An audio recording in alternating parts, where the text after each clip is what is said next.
But if you like little children and you like to see them do their cute little ballets and their nutcrackers and everything, highly recommend it. But, well, thank you all. I've been talking to a lot of you, and so most of you have been to the Wright Museum. The Wright Museum is a very special place in our community, and it's unique. There is really not a museum that is dedicated to such a big subject anywhere close by. We're kind of like that hidden little secret that nobody knows about in New Hampshire. And, but World War II is such a major part of our lives, yet we forget about it. And that was one of the reasons I gave you this little crayon. And we're going to talk a little bit more about this crayon as time goes by. I wish there was one way just to be able to say, well, the answer for how we got into the Pacific War will take 30 seconds. No, there's no way to answer that in 30 seconds. There's no way to answer it in 30 minutes. There's no way to answer it in an hour. There's no way to answer it in 30 hours. The reasons that we were involved in World War II in the Pacific are so very different than the reasons that we're involved in the European theater. But we have to take a look at the individual moving pieces that make it so unique. Because if you were ever to sit there and do the timelines and compare World War II in the Pacific to World War II in Europe, the timelines are going at the same time, but the topics that they're covering are so varied and completely. Most people want to immediately go back to the concept of the Treaty of Versailles that ended World War I. Well, yes, the Treaty of Versailles was very flawed.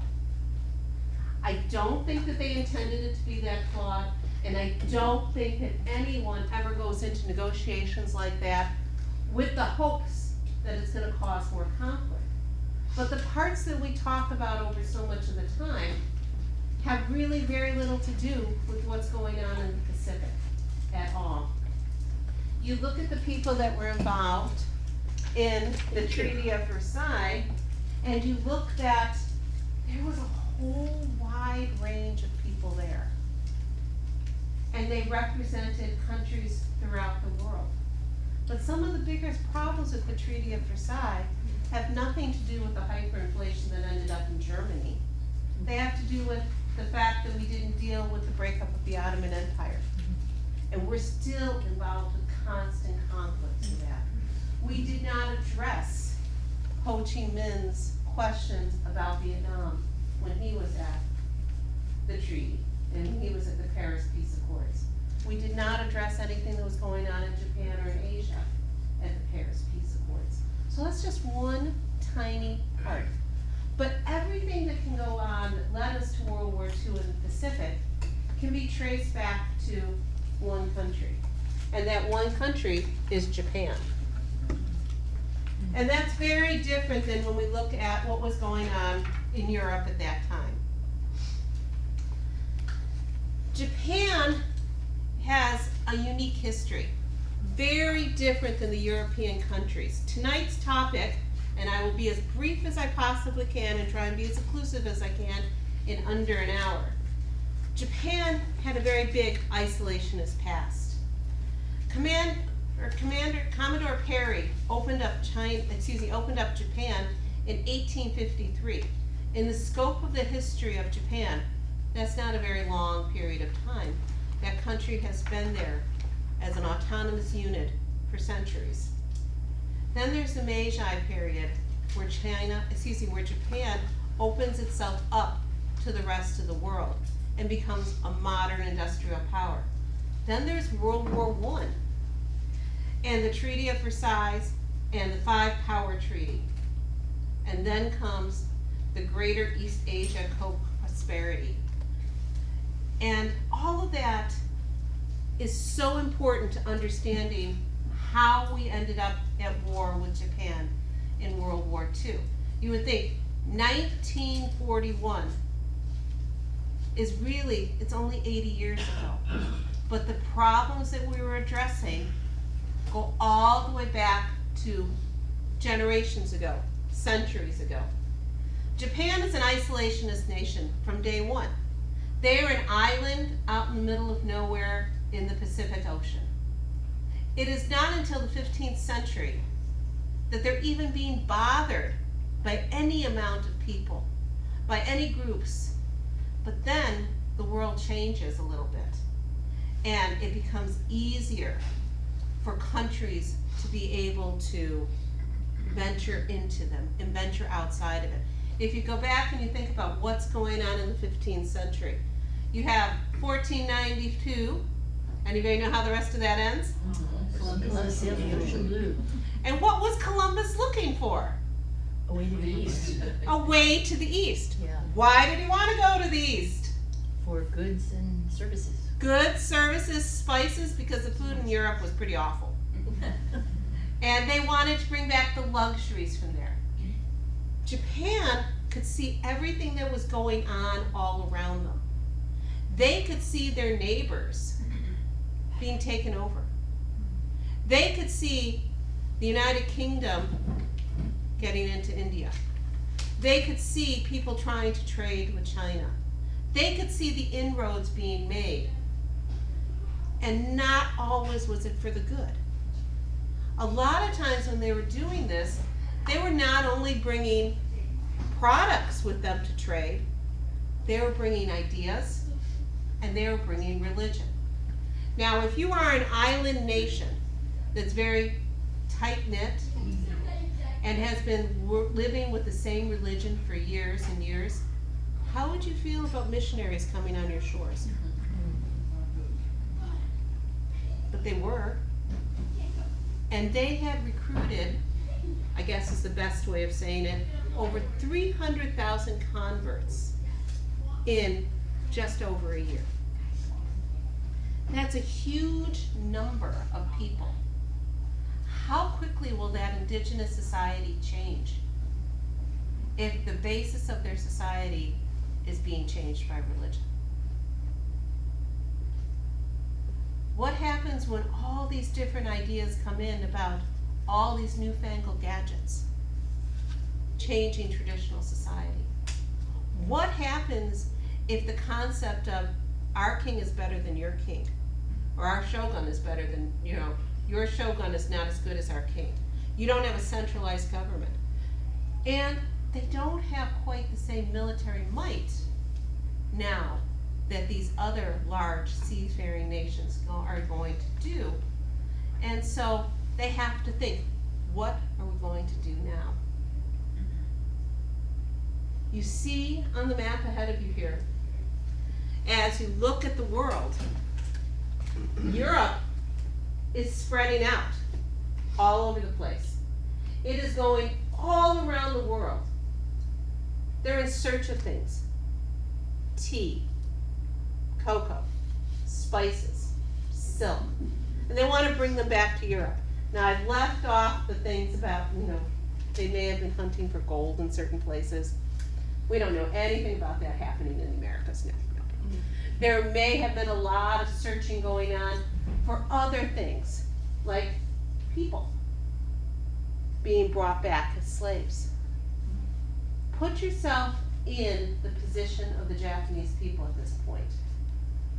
And you hear stories of what's going on all around you. And you hear that they're running a trade in humans out of Africa. What would that happen to your small population? What choices do they have? They sit back here and decide, if we allow them in, they forever change us. We would never be the same. Start looking at what's happening in Africa. Start looking at what's happening in India. Start looking at happening all over the world. And they make what they think is the best choice for them. They decide that they're going to become an isolationist state and not allow any new people into their society. They're led by one of their shoguns, and he says, we have to defend ourselves. And the only way that we really can defend ourselves is to keep all these other people out. our culture will be gone. He unifies the country under this, and he's truly the first person in Japanese history to say, we're going to be on our own, and we're going to control Western influences on our nation. The first thing he does is say, no more boats. We do not want people just showing up at any port. If you show up at a port, we're going to take you out. We're going to keep you out one way or another, and we're going to make you so afraid of us that you are not, under any circumstances, going to want to set foot on our soil. He also banned the missionaries because they realized that one of the underpinnings of their society was the belief in their traditional religion. And without that, their society is going to change. Subsequent generations continue on. They ban all non-Japanese from setting foot into the country. They make it nearly impossible for anyone that is Japanese to leave the country. So they're never exposed to the outside world. They've never seen anything different, and they're quite content with the way that their society is run.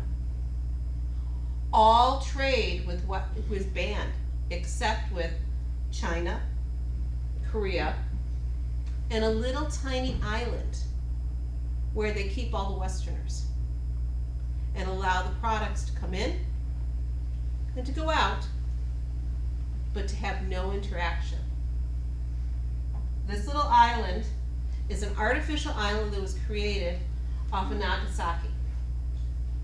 It served as a trading post for the Portuguese, and it also subsequently for the Dutch. And it ended up with a lot of the Dutch East India Company being there, looking for tea and bringing in other goods and services. This way, on this tiny little island, they can control their society. Now, if you're listening to this, you're thinking, wow, isolationism. It protects a society, it keeps a society from changing, it keeps their cultural values the same. It gives their people a sense of superiority, and that their way is the best way, and that's why it's so important to be able to keep it under wraps. But isolationism also has a negative side. Your country doesn't progress. Think about our world today. We're so international. No matter what we do, we are. If you just take a look at that phone in your pocket and realize how many different places around the world the components of that came from, whether it be software, hardware, the minerals that went into it, all the different things, that's truly a global invention. Well, what would happen if the society that you're living in decides that nothing from the outside world comes in? Your society stagnates a little bit. And you've built up such a reputation for being so nasty to any outsiders that come your way that even the people that are shipwrecked don't want to come to your shore, because they know that the Japanese people feel that they're superior, that their ideologies are the best, and anyone from the outside world is not as good as they are. Now that's kind of some of the things that we're going to hear an awful lot about when we get to World War II, and how they treat their prisoners of war, how they treat anyone that sets foot on their soil, and why some of the decisions were made by the United States when it came time for the end of the war, and whether or not it should be a mass invasion or whether they should drop the bomb. And that all has a lot. It didn't just start in the 1930s. It's ingrained in their society going centuries back.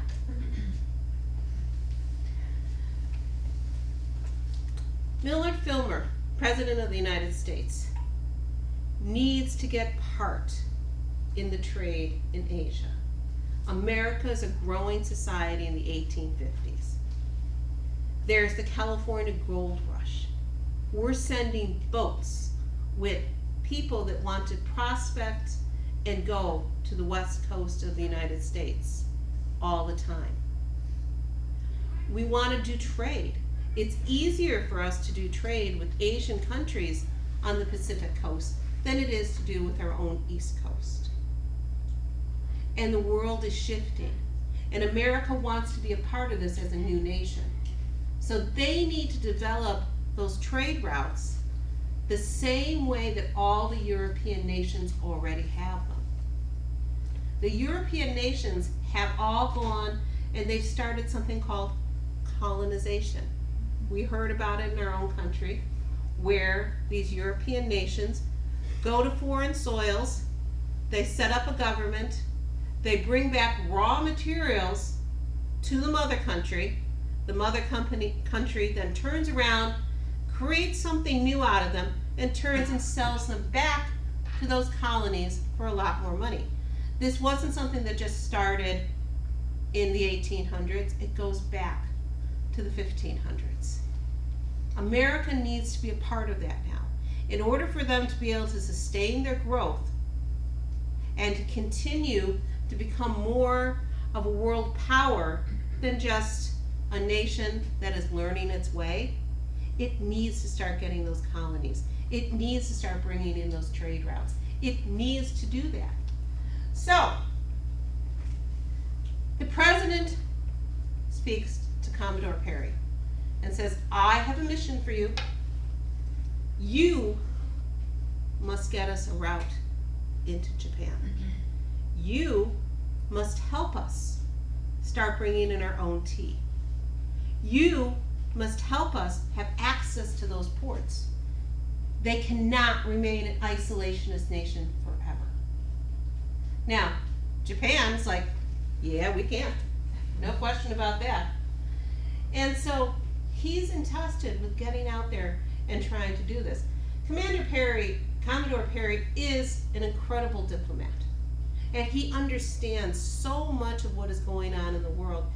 And he knows it's not going to be quick, 5 minutes, you show up. But the one thing that America has that Japan doesn't, because they've been so isolated, is they don't have access to all of the technology.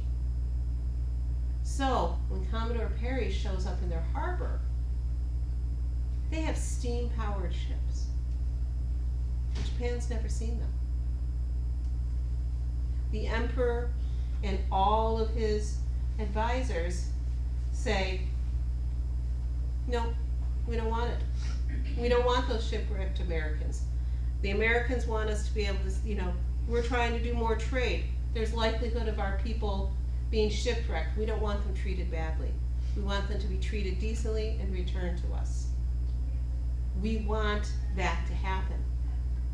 The Japanese are like, no, we're perfectly content, just the way they are. But there is one shogun that is there, and he realizes, not unlike FDR realized, that when FDR in the 1930s is building up American industry, he realizes that we couldn't fight a war because we wouldn't win because we didn't have the industrial might.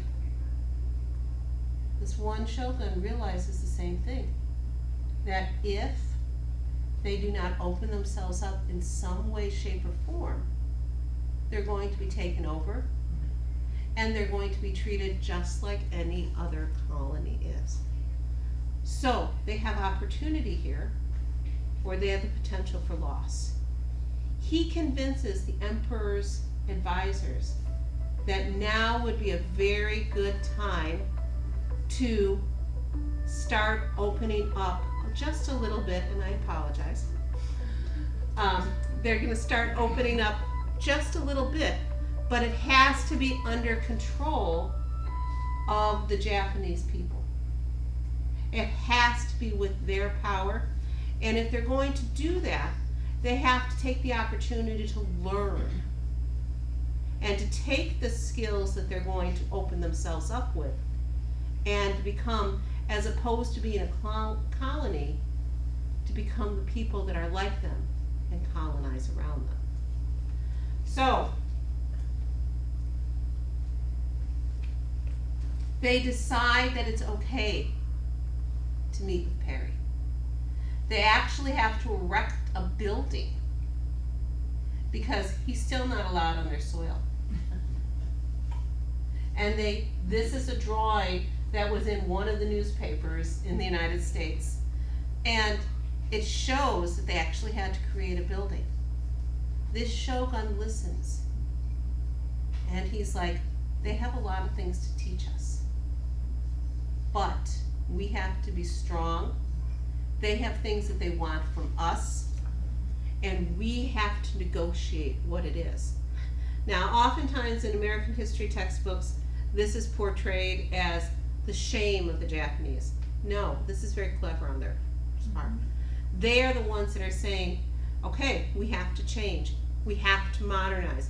We have to get better in order for us not to become a group of people that have been taken over. If we want our society to continue, we have to be in control. So with this time, they start learning all the things that they can about the West. And the biggest thing that they had to realize was military technology had advanced them and surpassed them and left them in the dust.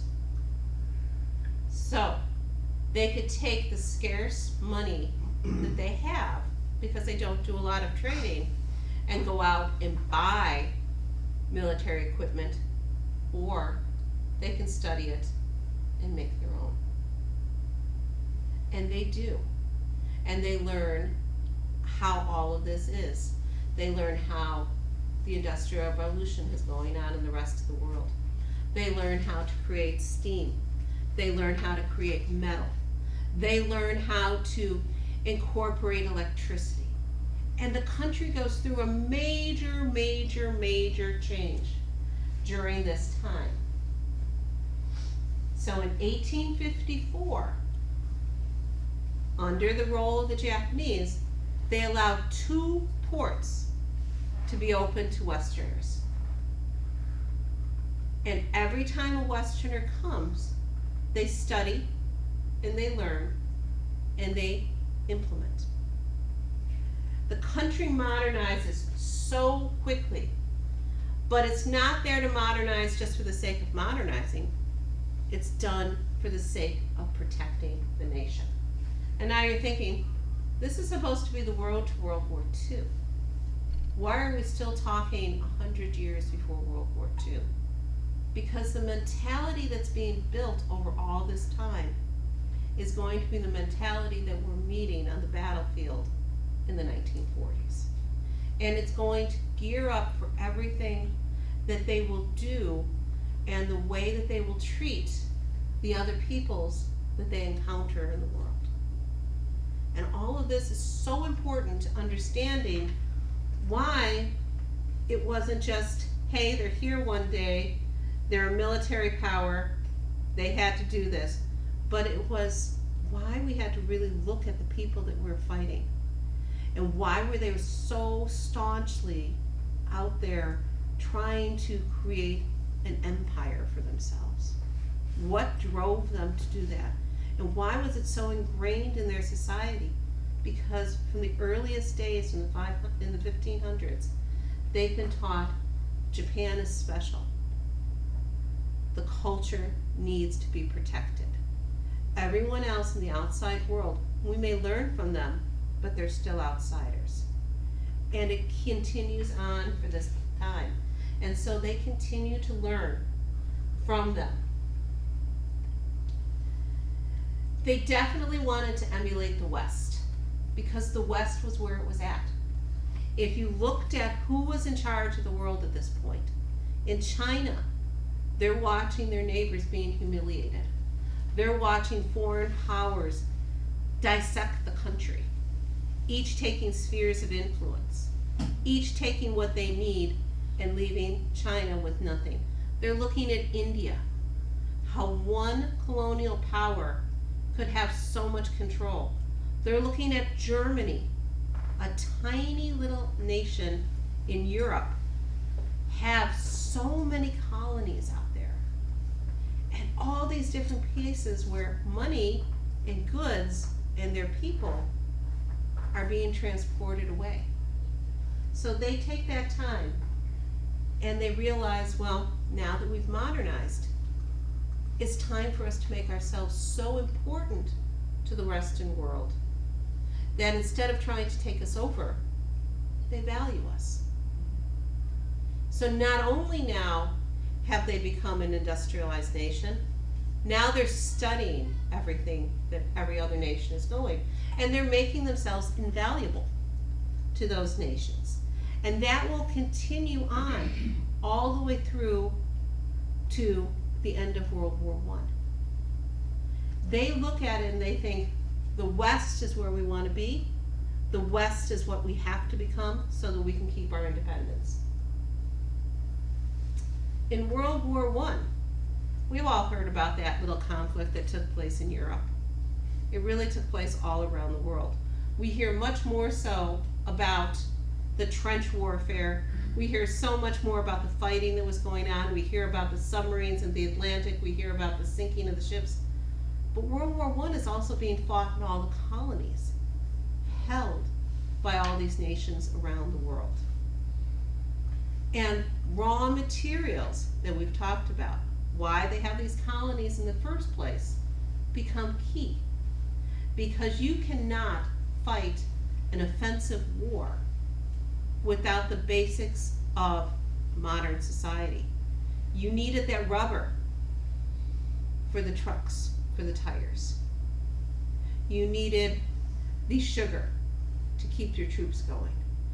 You needed access to plants. You needed access to fishing. You needed access to oil.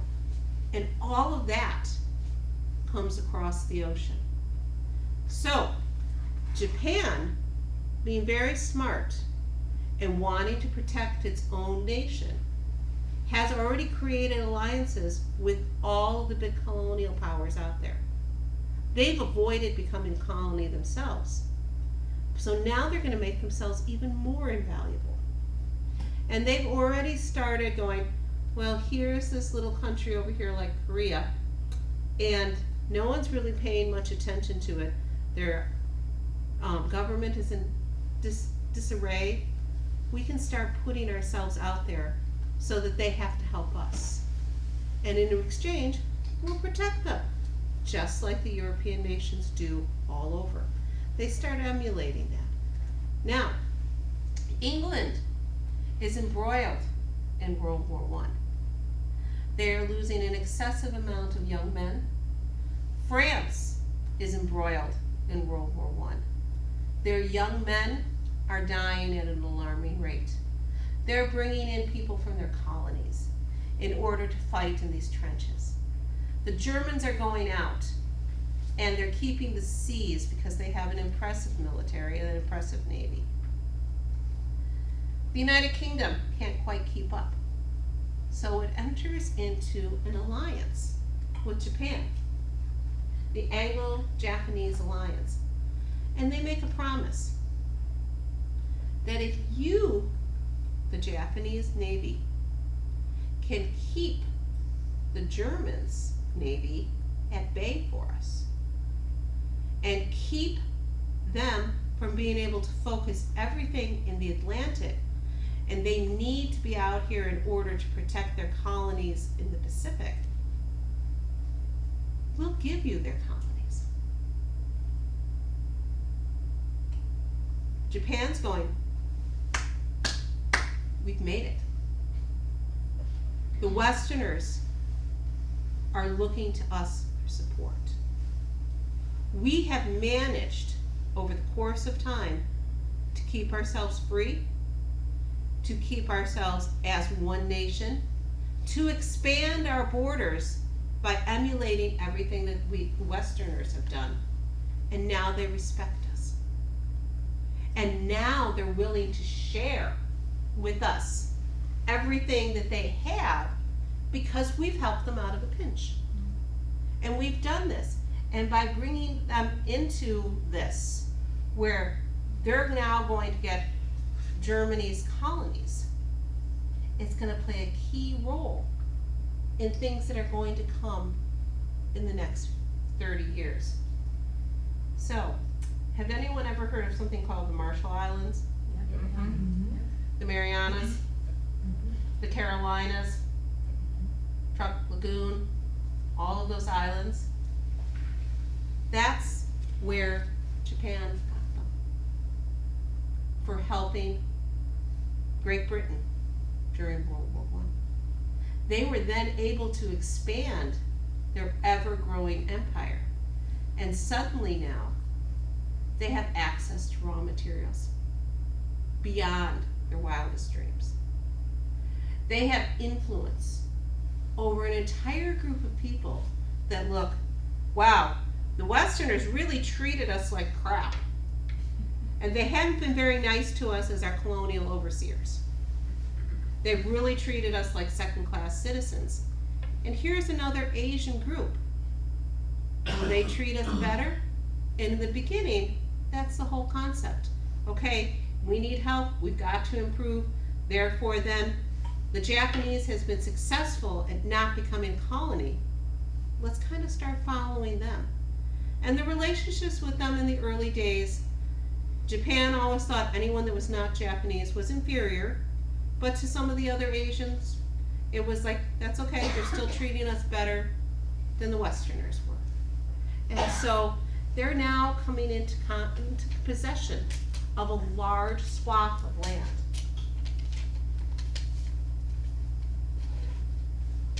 The war is over. Japan is invited as one of the 5 big powers to the Paris treaties. The Paris Peace Treaty. And the 5 great powers are the United States, Great Britain, France, Italy, Japan.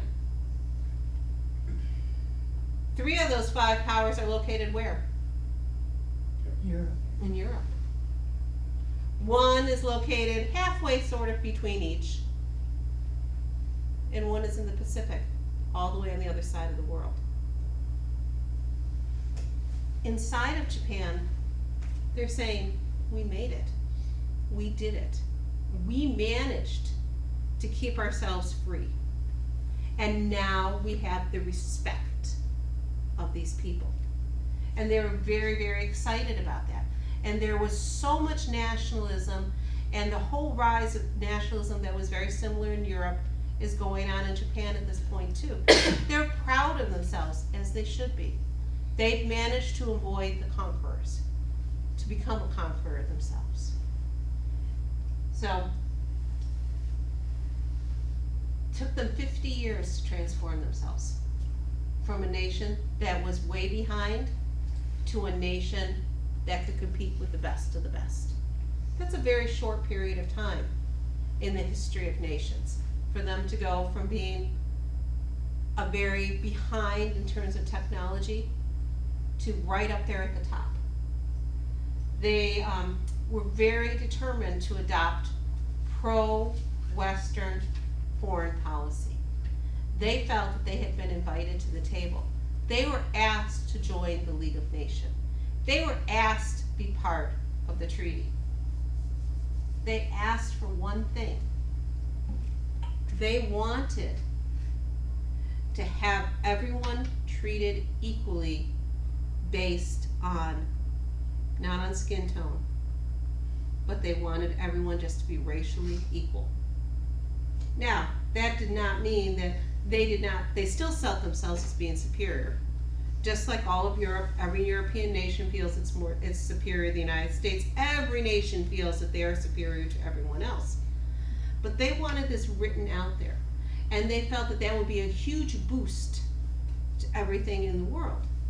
Well, it didn't quite happen that way. Because the older networks and the older foreign policies, they weren't so quick to die away. And even though we were treating Japan as an equal when they gave us what we needed, they really considered an equal. And they were trying to do their best. They adopted Western attire, they adopted Western foreign policy, they adopted the Western way of doing things, and they felt that truly they were going to be a part of it. And they had just as many colonies as all the others did, so they should be right there, and they were.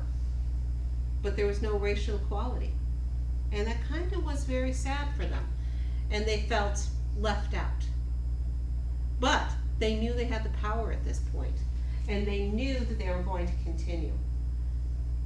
As part of the Treaty of Versailles, they were given all of Germany's colonies for accepting and hopefully understanding why they could not put in this whole racial equality proposal and why it was never passed. Now, as I said before we started talking, the Treaty of Versailles is an extremely flawed document, and there are so many things in it that were poorly written that caused so many of the conflicts that we're still currently involved in.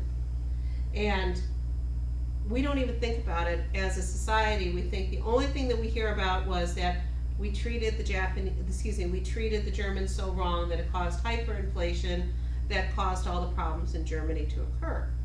But this one little aspect of racial equality was just one of the many things that they were dealing with.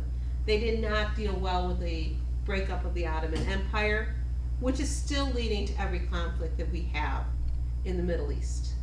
They did not sit down and look at a way for people truly to be able to discuss their problems, countries to discuss their problems. The whole League of Nations idea fell apart in the United States. We could not get it passed.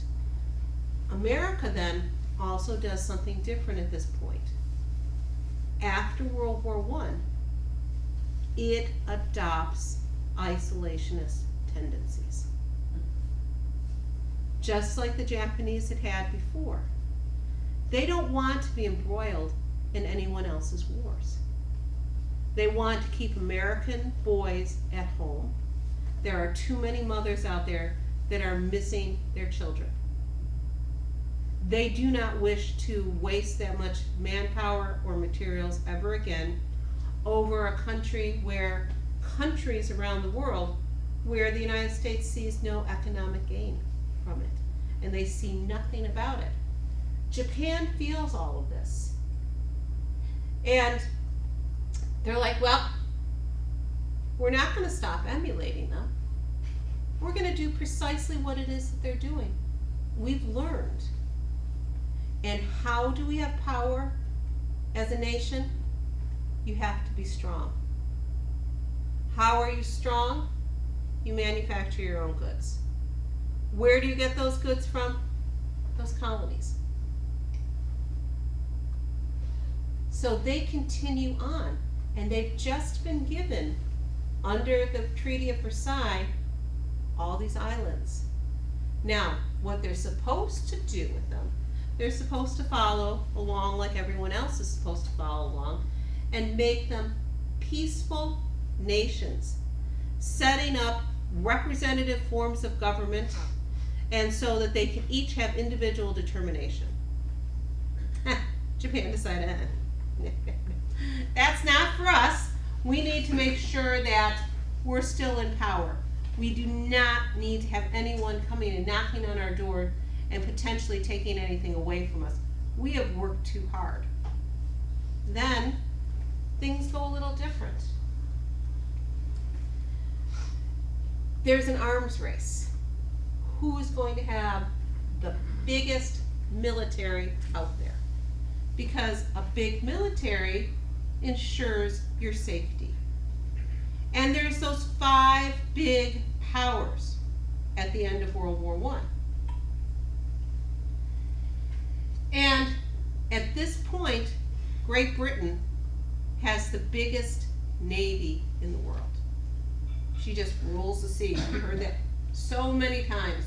No one can fight her on in the Navy. But everyone at the end of the war is feeling an economic pinch. And no one wants to get into a huge escalation in building of ships and military armaments because it all costs money. And all of these countries have to rebuild at the end of the war. So if you look at Europe, an awful lot of the fighting took place in France. Would they want to have to spend extra money on a navy? No. They need to replace what they've lost. Italy, Great Britain. Not only have they lost a great deal of money, but they've lost young men. And they do not have those young men to go into the factories anymore. And at the end of the war, some of these colonial nations are starting to question, why did we fight on their behalf? What did we get from them? So, Great Britain and the United States, along with the big five powers, decide we will not enter into our own arms race. But powers that be and egotistical nations that feel themselves sometimes should be bigger than the best and next, no one should be there to challenge them. The agreement that they come up with says that the five of us will get into an agreement where we do not compete with each other in building our navies. But for every 10 ships the United States builds, and every 10 ships that Great Britain builds, France, Italy, and Japan can only build 6. Now, France is probably going, good. We don't have to compete. This is good. We're safe. We're secure. This will give us a chance to rebound. Italy, the same way. But Japan's saying, I helped you win this war. What am I receiving out of this that is going to benefit my society? What's going to make us better? And this is kind of a slap in the face, why they're not allowed to build one for one. And you start seeing a change in the politics inside of Japan, because they realize that what they had been striving for all along, to be accepted by the West, didn't happen. And so the more moderate government that they had, that was willing to go along, to get along, starts to change. Because they feel that there is not much hope out for them ever getting the respect. And the respect is what they've been looking for all along. And making sure that their nation survives. Japan has slowly been quietly acquiring colonies. They're buffering themselves, they're getting the raw materials that they need, and they are entering into this whole time of empire building. Quietly, because everyone is focused on what's going on in Europe. No one is really paying much attention to what's going on in Asia. Japan enters into the East Asia co-prosperity sphere. It is basically an alliance of a self-contained empire that it was developed by Japan in order for Asian countries to be able to be ruled over by Asians as opposed to Westerners. Now, when you think about it, it sounds like it's nice. And the other Asian nations are feeling some of those colonial pressures, a lot of them.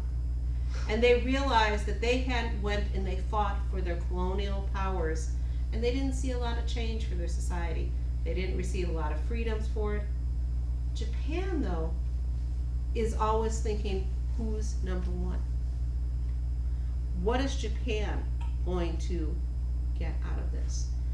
And over the course of time here, their politics change from being we wish to be like the Westerners. We want to follow Western foreign policy. We do have our government in place, but it is open and people can make remarks, to suddenly, nope, Japan first. Japan first always. Japan first, no one else ever gets ahead other than Japan. And by doing this, they're not really treating those other Asian nations very nicely.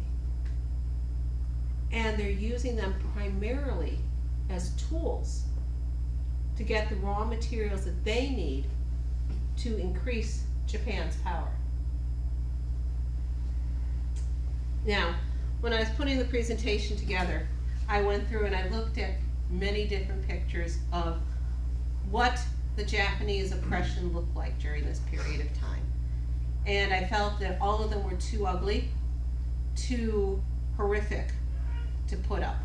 And so I just put the flag up and we talk about this one aspect of this one time. When Japan took over these other places, they didn't go in and say, let us set up a nice little puppet government and everything will go along well as long as you kick back, X number of trillions of dollars to us every year. We'll make sure. No, they wanted total control. And they went back to that philosophy for the 1500s, where it's Japan first. Anyone that is not from Japan is not of equal value.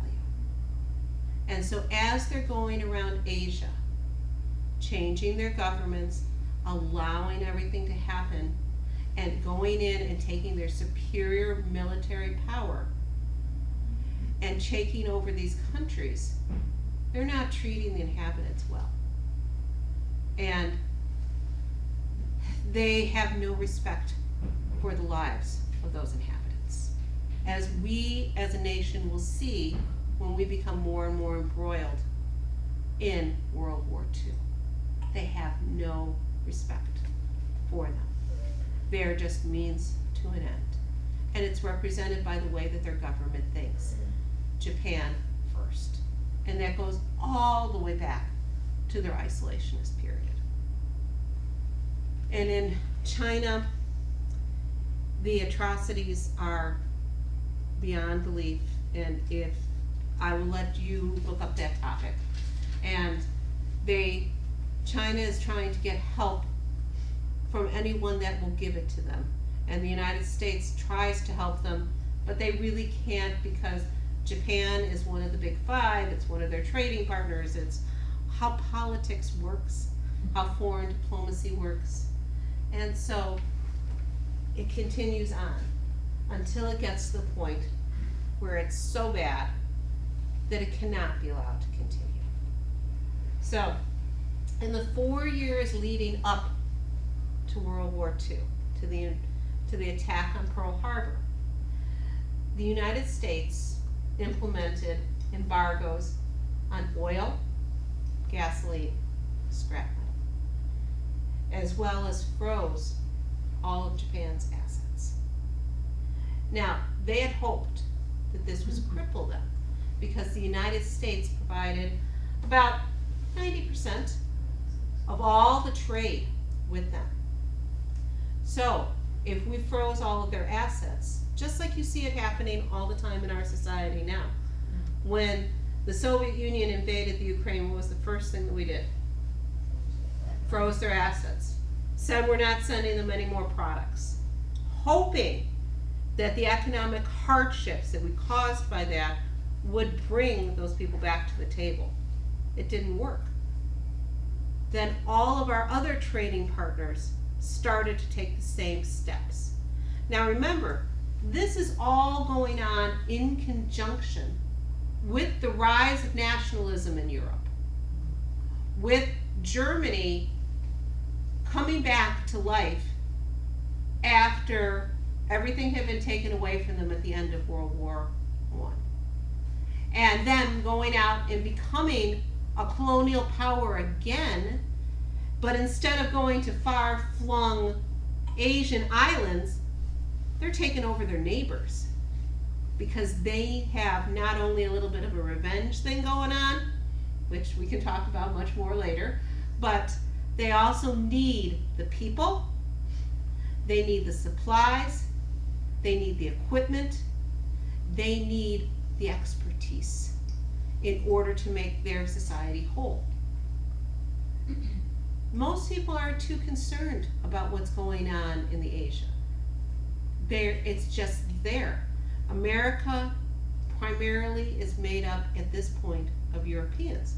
So when you're looking at where's the news coming from in that news cycle in the newspaper, what are you hearing about?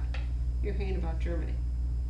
You may see something about how the Japanese are taking over Korea, or the Japanese are trying to run over all of China, or the Japanese are doing this and doing that, but it's not getting the same play that it is in the European side.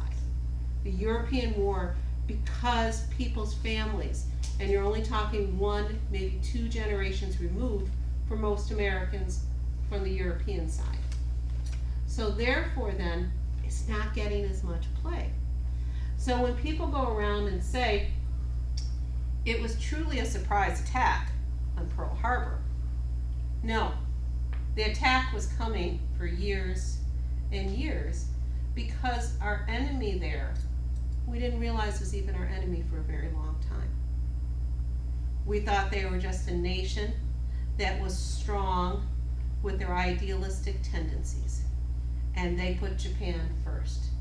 They were our friends. They helped us win World War I. They've been kind of keeping peace all over the area. We don't have to worry about it. They're a good trading partner with us.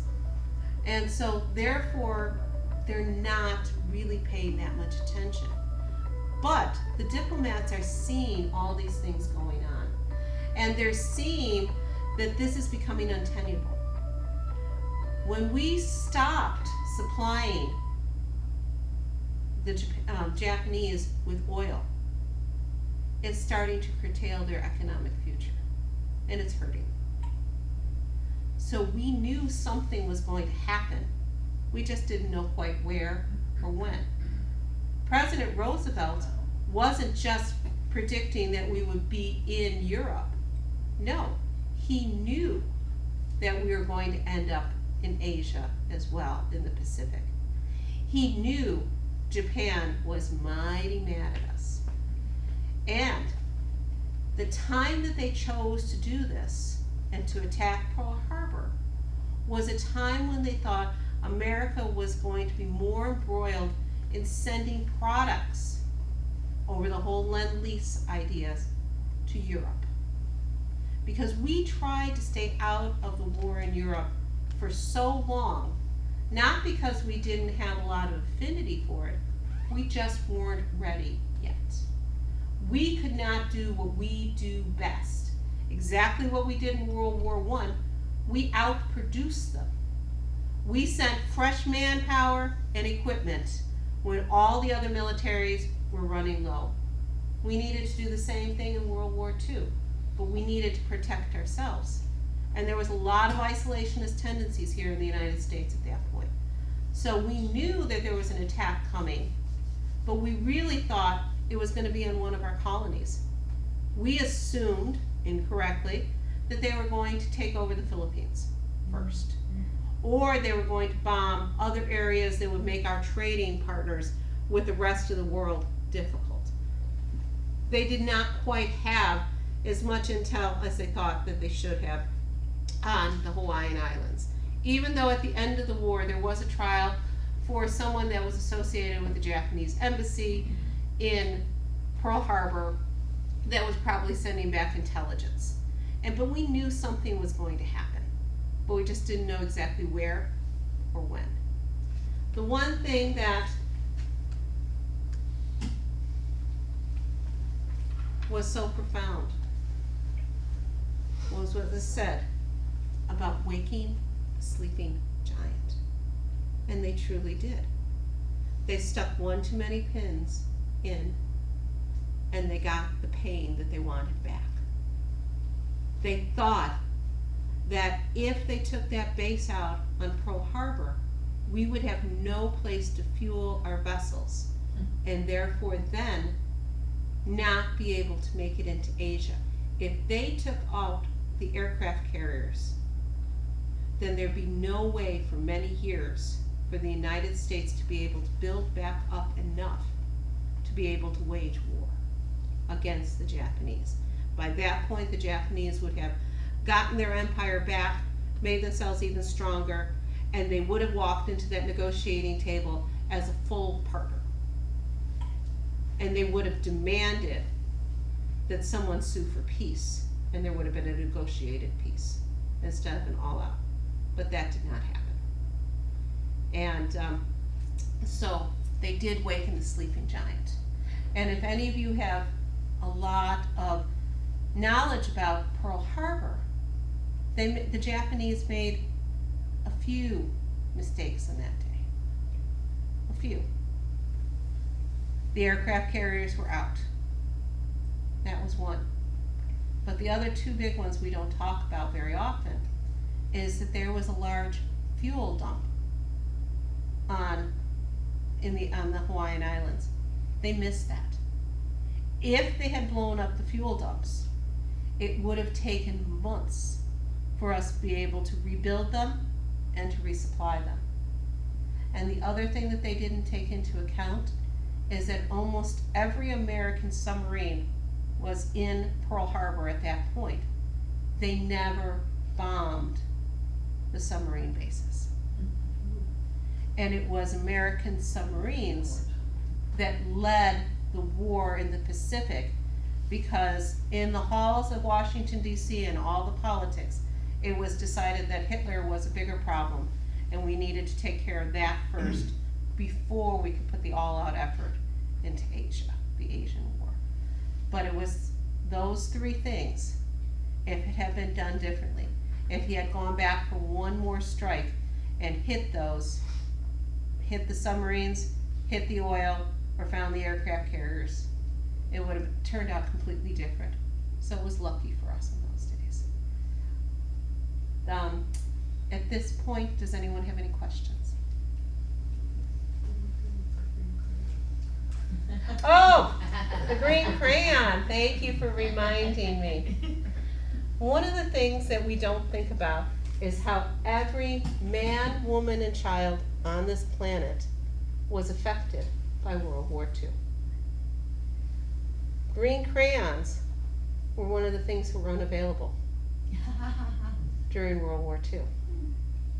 The paraffin that's used to make crayons was used in other industries, and the chemicals that were used to make the color green were in such high supply across the United States that they could not make crayons for almost the duration of the war. And any crayons that they did have were not green. So, every man, woman, and child took part in the war effort, whether or not they realized it, whether they were a 2-year-old trying to draw a tree or draw daddy's uniform. There was no green crayons. So, thank you very much for coming. Well, I wanted Sure. to ask, oh yeah, well. Okay, go ahead, let's lots of definitely- questions. Oh yeah, well, I don't want to keep you guys, because I know Okay. there's another program tonight at 6 Well, I just o'clock. wondered how that first conversation with Perry and the Shoguns went. Did they bring a Japanese translator? Did the Japanese know some English? How isolated were they in order to start that dialogue? Well, there had always been a few sailors that had been shipwrecked on the islands, and they got those to be translators. And that is where they started the conversations with them, was from the shipwrecked sailors. Okay. And the shipwrecked sailors, again, it's the same way that they treated the Japanese treated the POWs during the war. It was the same treatment that was given to the shipwrecked sailors. It was not their fault that they ended up, their boat broke up and they ended up on their shores. But it was those shipwrecked sailors that had the knowledge of the language. And then I wonder how much of the internal conflict in China between the nationalists and the communists affected their lack of attention to what Japan was doing. Well, remember, my enemy's enemy is my friend. And so during the time of the occupation of the Japanese, there is the only time that they really have collaborated And they worked together throughout the entire war trying to overthrow the Japanese. But of course, the Chinese were weak at that point. And if you talk to anyone who looks at Chinese history, that is a very small little gap in their time when they've been powerful. And they look at it as their time of humiliation, and it is a huge stain on their society. And because they were weak with all the infighting and all of the other colonial powers dissecting the country so they could each have a little bit here, a little bit here, a little bit there, there was no easy unification for them to be able to get together to form a resistance to anything. Okay. Yes? The war that Russia and Japan had Mhm. way before World War I, did that tend to boost Japan's feelings about themselves, or? Of course, anytime that they could win and against such a major power as Russia, yes, of course it did. But the war ending did not quite bring about what Japan had hoped. Japan had hoped at that point that they would be accolades from the rest of the world, how this tiny island could defeat such a huge country, but it really didn't come to them. And so they always kind of felt like, we've proven ourselves to be a world power, but we're still not being respected as a world power. And the Germans, we had the Nuremberg trials for the Mhm. atrocities of the Germans. Was there anything similar for Yes, what there Japan was. did? But there was not quite the same zeal for it. There was trials, Far East Asian trials, and there was many that were put into jail or executed for their war crimes, but there was not the same zeal that there was for the European trials. Oh, Yes? I guess just a comment that it's kind of ironic that Japan would promote a racial equality proposal, but then totally behave in opposition to that by their But- conquest of Asia. But think about this, who is Japan really supporting when they propose that? Themselves. Themselves. Yeah, Themselves. yeah, and thereby other Asians, yeah, Thereby other Asians. yeah. But it would be Japan, then the rest of Asia. And there was a very big pecking order for that. Yeah. And so, Yeah. Any other questions? Thank you. Oh, Thank you so Well, much. Thank you so much. thank you. I hope you all decide